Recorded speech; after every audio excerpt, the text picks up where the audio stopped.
Ako začať s modernou kaligrafiou podľa mňa?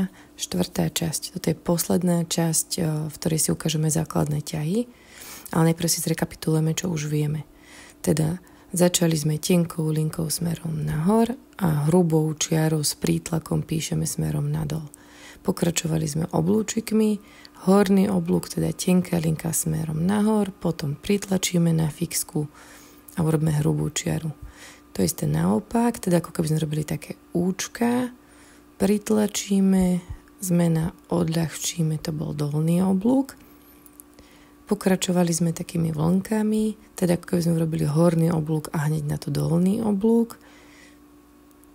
Tenká linka smerom nahor, pritlačíme hrubou čiarou a zase tenká linka smerom nahor. No a asi najtekší z týchto základných ťahov bol ovál. Dávať si pozor hlavne v tých prechodoch, tam, kde meníme prítlak. No a keď sme si poriadne precvičili ovál, tieto ako keby písmenka O, pôjdeme na nový základný ťah, ako keby sme písali písmenko J. Volá sa to dolná slúčka.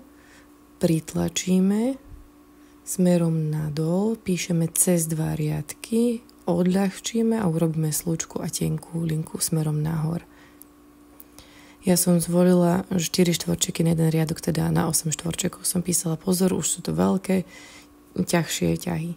To isté naopak, teda urobíme hornú slučku, ako keby sme písali písmenko L, a teda tenká linka smerom nahor, urobíme taký oblúčik, zmeníme prítlak, pritlačíme a cez 2 riadky je hrubá čiara smerom nadol. Tenká linka hore a zmeníme hrubá čiara cez 2 riadky smerom nadol, ako keby sme písali písmenko L.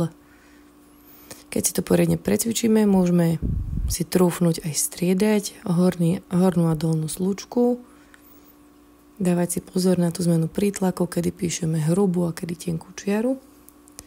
No a ak chceme, môžeme si vyskúšať to isté aj s menším brushpenom, hrubá čiara smerom nadol,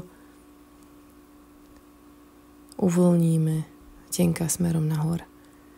To isté naopak, tenká linka smerom nahor, oblúčik, pritlačíme a cez 2 riadky. Keďže som písala malým brushpenom, tak som dala riadok, že je na 2 štvorčeky.